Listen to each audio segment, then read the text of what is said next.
Hi all, welcome to real facts. നമ്മൾ ഇപ്പോൾ കുറച്ച് ദിവസമായി നമ്മൾ വീഡിയോ ഒക്കെ ഇട്ടിട്ട്. അപ്പം കറണ്ട് അഫയേഴ്സിൻ്റെ ബാക്കി ഫെബ്രുവരി മാസത്തിലെ ബാക്കി നമ്മൾ ചെയ്യാനുണ്ട്. അപ്പം അത് തന്നെ നമുക്ക് ഈ വീഡിയോയിൽ ചെയ്യുന്നത്.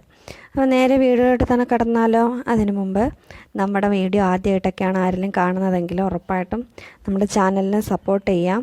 ഓക്കെ, നിങ്ങൾക്ക് വീഡിയോ ഒക്കെ ഇഷ്ടമാണെങ്കിൽ നിങ്ങൾ കമൻറ്റായിട്ടോ ലൈക്കായിട്ടൊക്കെ രേഖപ്പെടുത്തുക. അപ്പോൾ നമുക്ക് നേരെ വീഡിയോയിലോട്ട് കിടക്കാം. ഒന്നാമത്തെ ചോദ്യം നോക്കിയേ.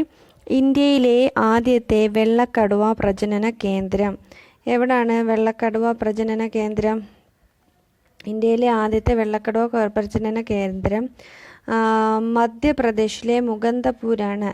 മധ്യപ്രദേശിലെ മുകന്ദപൂർ ഇന്ത്യയിലെ ആദ്യത്തെ വെള്ളക്കടുവ പ്രജനന കേന്ദ്രമാണ് മധ്യപ്രദേശിലെ മുകന്ദപൂർ.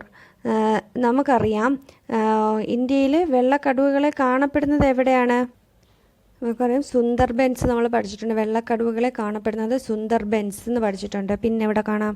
പിന്നെ പ്രധാനമായിട്ട് ഓർത്തിരിക്കേണ്ടത്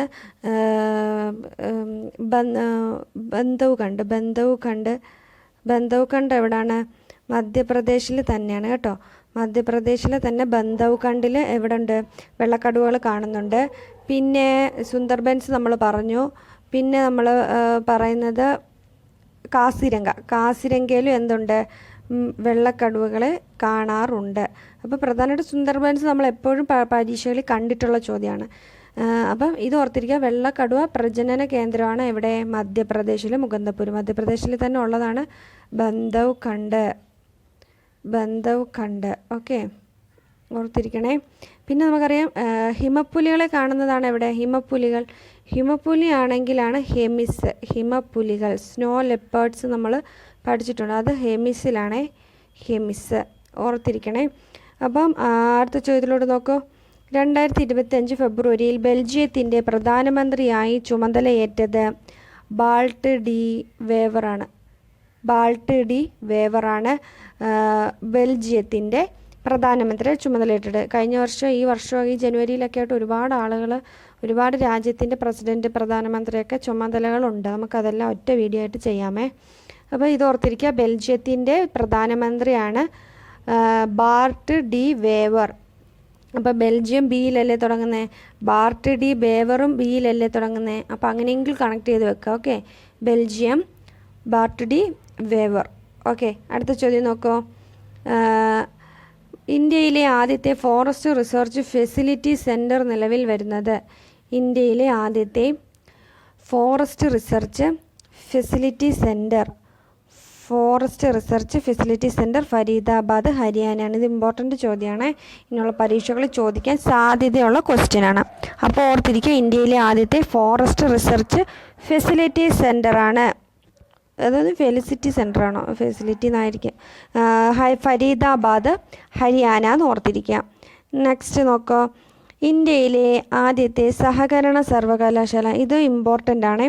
ഇന്ത്യയിലെ ആദ്യത്തെ സഹകരണ സർവകലാശാലയാണ് ത്രിഭുവൻ സഹകാരി യൂണിവേഴ്സിറ്റി. അത് ആ പേരിൽ തന്നെ ഉണ്ട്, സഹകാരി. ആരാണ്? ത്രിഭുവനാണ് സഹകരിക്കുന്നതെന്ന് ഓർത്തിരിക്കാൻ മതി.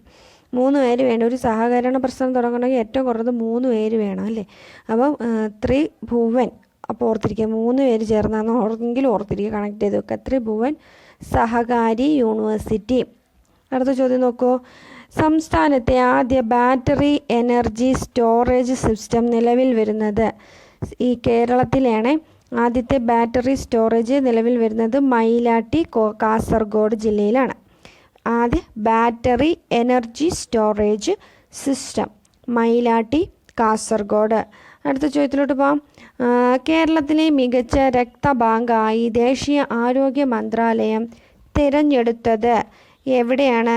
മികച്ച രക്തബാങ്കായിട്ട് തിരഞ്ഞെടുത്തിരിക്കുന്നത് ഗവൺമെൻറ് മെഡിക്കൽ കോളേജ് തൃശ്ശൂരാണ് കേട്ടോ.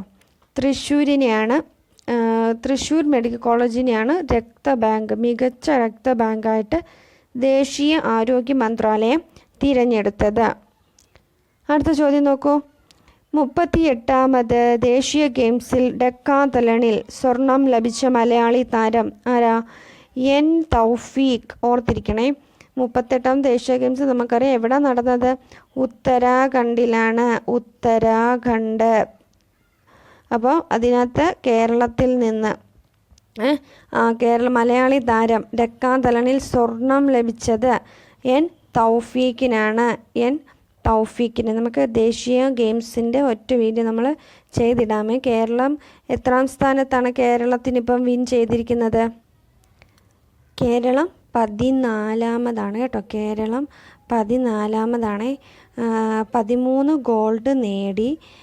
13 ഗോൾഡാണ് കേരളത്തിൻ്റെ ഗോൾഡ് ലഭിച്ചിരിക്കുന്നത്. അതിൽ കേരളം എത്രാം സ്ഥാനത്താണ്? 14ാം സ്ഥാനത്താണ് കേരളം വന്നിരിക്കുന്നത്. ഓർക്കുക. അപ്പോൾ വിൻ ചെയ്തത് ആരാണ്? ടൈറ്റിൽ വിന്നർ ആരാണെന്ന് ചോദിച്ചാൽ ടൈറ്റിൽ വിന്നർ ആരാണ്? ഉത്തരാഖണ്ഡിലെ തന്നെ ഉള്ള ഏത് ടീമാണെന്നറിയാമോ? സർവീസസ് സ്പോർട്സ് കൺട്രോൾ ബോർഡാണ്. Services sports control board. ഇതിൻ്റെ അത് ഉത്തരാഖണ്ഡിലെ തന്നെയാണ്. അവർ 61 ഗോൾഡ് നേടി. ടോട്ടലി 121 മെഡലാണ് ഇവരുടെ വിൻ ചെയ്തിരിക്കുന്നത്. അപ്പോൾ ഇതാണ് 38ാമത്തെ നാഷണൽ ഗെയിംസിൻ്റെ മെഡൽ ലിസ്റ്റ് എന്ന് പറയുന്നത്. അപ്പം അത് നമ്മൾ വീണ്ടും അപ്ലോഡ് ചെയ്യും. അത് നിങ്ങളപ്പോൾ പഠിച്ചാൽ മതി. അടുത്ത ചോദ്യത്തിലോട്ട് പോകാം. ദേശീയ ഗെയിംസ് ഫുട്ബോളിൽ സ്വർണം നേടിയ പുരുഷ ടീം. അപ്പം ഫുട്ബോളിൽ ഉത്തരാഖണ്ഡിൽ നടന്നത് ഫുട്ബോളിൽ സ്വർണം നേടിയത് കേരളമാണ്. കേരളം ഓർത്തിരിക്കണേ, കേരളം. അടുത്ത ചോദ്യം നോക്കൂ. മാതൃഭൂമിയുടെ പുരസ്കാരം ലഭിച്ച മരിയ ജസ്റ്റ് മരിയ, അതായത് ഇയറാണേ. മാതൃഭൂമിയുടെ എന്നല്ല, ഈ ചോദ്യത്തിലൊരു മിസ്റ്റേക്ക് ഉണ്ട്. ഇയർ ബുക്ക് എന്നാണ്. ഇയർ ബുക്ക്, മാതൃഭൂമിയുടെ ഇയർ ബുക്ക് നമ്മൾ കേട്ടിട്ടില്ലേ? ആ ഇയർ ബുക്ക് പുരസ്കാരമാണ് ലഭിച്ചത്. ഇയർ ബുക്ക് പുരസ്കാരം ലഭിച്ച മരിയ ജസ്റ്റ് മരിയ എന്നാണ് ആ കൃതിയുടെ പേര്. അത് ആരുടെ രചനയാണ്? സന്ധ്യ മേരിയുടെ രചനയാണെന്ന് ഓർത്തിരിക്കുക. മരിയ ജസ്റ്റ് മരിയ ഓർത്തിരിക്കണേ. അടുത്ത ചോദ്യം നോക്കൂ. ഫോക്സ് അല്ല, ഫോബ്സ് ആണ്. ഇതൊക്കെ ടൈപ്പിംഗ് മിസ്റ്റേക്കാണ് കേട്ടോ. ഫോബ്സ് മാഗസിൻ പുറത്തിറക്കിയ ലോകത്തിലെ ഏറ്റവും ശക്തമായ രാജ്യങ്ങളുടെ പട്ടികയിൽ 1ാം സ്ഥാനത്തുള്ള രാജ്യം ഏത് തന്നെയാണ്? USA ആണ്. ഇന്ത്യയുടെ സ്ഥാനം വരുന്നത് 12ാമത്തെയാണ്. 12ാമത്തെ. അപ്പോൾ ഏറ്റവും ശക്തമായ രാജ്യങ്ങൾ 1ാം സ്ഥാനം USA, ഇന്ത്യ വരുന്നത് 12ാം സ്ഥാനത്ത്.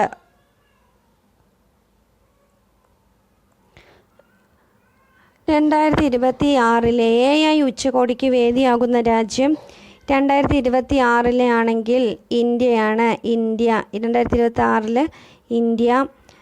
2025 ഇപ്പോൾ നടന്നു കഴിഞ്ഞു. ഏതാണ്? ഫ്രാൻസാണ്. ഫ്രാൻസിലെ പാരീസിൽ വെച്ചായിരുന്നു എന്ത് നടന്നത്? AI ഉച്ചകോടി നടന്നത്. അപ്പം ഇപ്പോൾ ഇനി നടക്കാൻ പോകുന്നത് ഇന്ത്യയാണ് വേദി. അപ്പോൾ ഓർത്തിരിക്കണേ, അത് ഇമ്പോർട്ടൻ്റ് പോയിൻ്റാണ്. അടുത്ത ചോദ്യം നോക്കുക. ഇന്ത്യയുടെ തദ്ദേശ നിർമ്മിത ജെറ്റ് ട്രെയിനർ വിമാനം, അതിനെ സൂചിപ്പിക്കുന്നതാണ് HJT 36 എന്ന് അതിനെ സൂചിപ്പിക്കുന്നത്. അതിൻ്റെ പേരെന്താണ്? യശസ് എന്നാണ്. ഇന്ത്യയുടെ തദ്ദേശ നിർമ്മിത ജെറ്റ് ട്രെയിനർ വിമാനമാണ് യശസ്. നെക്സ്റ്റ് ചോദ്യം നോക്കൂ. കേരള സംസ്ഥാന സർക്കാരിൻ്റെ നൂതന തൊഴിൽദായക പരിപാടിയാണ് വിജ്ഞാന കേരളം. ഇതൊരു പുതിയ പദ്ധതിയാണ് കേരള സർക്കാർ ആവിഷ്കരിച്ചത്. അതിൻ്റെ പേരാണ് വിജ്ഞാന കേരളം. നൂതന തൊഴിൽദായക പരിപാടി വിജ്ഞാന കേരളം ഓർത്തിരിക്കുക. അടുത്ത നോക്കൂ. ഫോബ്സ് മാഗസിൻ, അത് നമ്മൾ ഓൾറെഡി പറഞ്ഞ ക്വസ്റ്റ്യനാണ്. ഫോബ്സ് മാഗസിൻ പുറത്തിറക്കിയ ലോകത്തിലെ ഏറ്റവും ശക്തമായ രാജ്യങ്ങളുടെ പട്ടികയിൽ 1ാം സ്ഥാനം USA, നമ്മൾ പറഞ്ഞു. അടുത്ത ചോദ്യം നോക്കൂ. ഏകദിന അരങ്ങേറ്റ മത്സരത്തിൽ 150 റൺസിലെത്തുന്ന ആദ്യത്തെ ആളായി മാറിയ ദക്ഷിണാഫ്രിക്കൻ ക്രിക്കറ്ററാണ് മാത്യു ബ്രീറ്റ്സ്കെ ആണ്.